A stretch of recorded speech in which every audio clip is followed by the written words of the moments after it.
जब मतदान शुरू हुआ तो मुसलमान सुबह से उठकर लाइन में लग गए और सबसे पहले वोट देकर आए।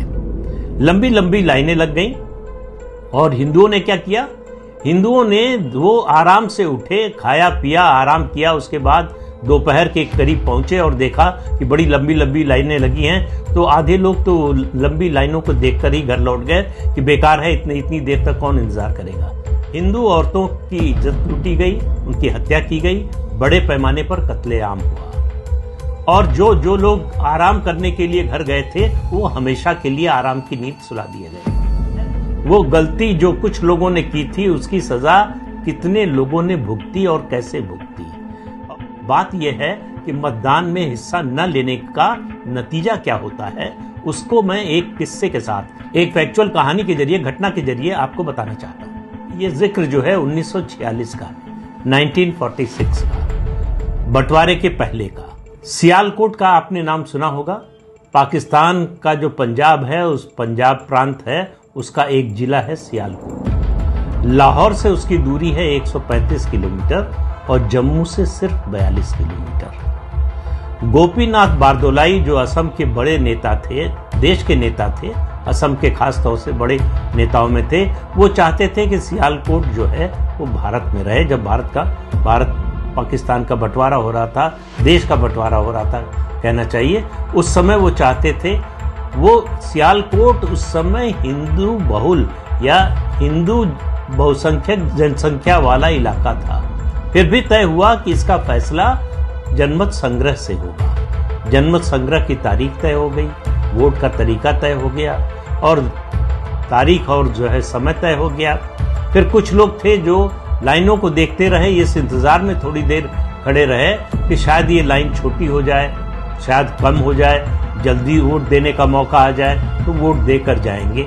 लेकिन वो भी थोड़ी देर बाद थक गए या कहिए उनको अपने आराम की याद आ गई, वो भी लाइनें छोड़कर जो है या लाइन में शामिल हुए बिना वो घर लौट गए, वोट नहीं दिया। इस जनमत संग्रह का नतीजा ये आया कि 55,000 मतों से ये प्रस्ताव पास हुआ कि सियालकोट को पाकिस्तान में शामिल किया जाए।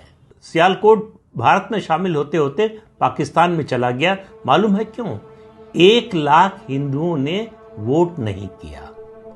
उस समय सियालकोट में हिंदुओं की कुल आबादी थी 2,31,000, 2,31,000।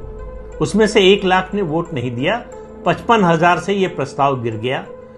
उसके बाद आपको याद होगा कि 1946 का 16 अगस्त का दिन, जब जिन्ना ने डायरेक्ट एक्शन की कॉल दी, जब डायरेक्ट एक्शन की कॉल दी तो उसका कहर जो है वो सियालकोट में भी बरपा। हिंदू औरतों की इज्जत लूटी गई, उनकी हत्या की गई, बड़े पैमाने पर कत्लेआम हुआ और जो लोग आराम करने के लिए घर गए थे वो हमेशा के लिए आराम की नींद सुला दिए गए। और 1951 यानी ये 1941 के सेंसस की फिगर बताई मैंने, 2,31,000 हिंदू पॉपुलेशन थी और 1951 यानी 10 साल बाद जब सेंसस हुआ, और जब ये मैं बता रहा हूँ 1941 के सेंसस के आधार पर, तो 1946 की बात कर रहा हूँ। 1951 में जो सेंसस हुआ उसके मुताबिक सियालकोट में हिंदुओं की आबादी केवल 10,000 बची, केवल 10,000 बची। और 2017 की फिगर के अनुसार सियालकोट में हिंदुओं की आबादी सिर्फ 500 है। आज पता नहीं एक भी हिंदू वहां है या नहीं है। उस दिन अगर हिंदुओं ने, सियालकोट के हिंदुओं ने वोट दिया होता तो सियालकोट हिंदुस्तान में होता और वहां जो हिंदू थे वो सब जिंदा होते। तो वोट न देने का क्या असर हुआ ये आप इस बात से समझिए। एक वोट न डालने से, ये सोचकर कि हमारे एक वोट न देने से क्या होता है, क्या उसका नतीजा होता है, ये उसका सबसे बड़ा उदाहरण है सियालकोट। असल में क्या है कि हिंदू जो कौम है, हिंदू जो समाज है, वो बड़ा आलसी समाज है। वो राष्ट्रीय जो मुद्दे हैं उन पर उस तरह से कभी उत्तेजित नहीं होता, उस तरह से कभी जो है वो उस तरह की निष्ठा नहीं दिखाता। उसको लगता है कि हमारा व्यक्तिगत हित सदे उस काम में हमारी रुचि है। और खास तौर से सबसे अफसोस की बात यह है कि हिंदू समाज का जो पढ़ा लिखा वर्ग है वो और ज्यादा आलसी है इस मामले में। वो मतदान की तुलना में छुट्टी मनाना, घर में आराम करना ज्यादा पसंद करता है। आप चुनाव दर चुनाव देखिए, आजादी के बाद से शहरी इलाकों में, खासतौर से बड़े शहरों में मतदान का प्रतिशत सबसे कम होता है। इस देश में मेरा मानना है कि अगर जनतंत्र को, प्रजातंत्र को किसी ने बचा कर रखा है तो ग्रामीणों ने बचा कर रखा है, ग्रामीण जनता ने बचा कर रखा है, जो कम पढ़े लिखे हैं, जिनको नासमझ समझा जाता है। दरअसल इस देश में जनतंत्र के सबसे बड़े रक्षक वही लोग हैं। तो वोट देने जाएंगे नहीं और नरेंद्र मोदी से ये अपेक्षा करेंगे कि वो देश में क्रांति कर दे, सब कुछ बदल दे, लेकिन हमसे वोट देने के लिए ना कहें। हम वोट देने के लिए नहीं निकलेंगे। तो वोट न देने का क्या नतीजा होता है, अगर आपको आज समझ में नहीं आ रहा है तो कम से कम अतीत से, इतिहास से सबक सीखिए। एक वोट न देने से सियालकोट का क्या हुआ, सियालकोट के हिंदुओं का क्या हुआ, इससे अगर आप सबक नहीं ले सकते, इससे अगर आपको जमीनी हकीकत समझ में नहीं आती, तो आप अभिशप्त हैं उसी गति को प्राप्त करने के लिए जिस गति को सियालकोट के हिंदू प्राप्त हुए।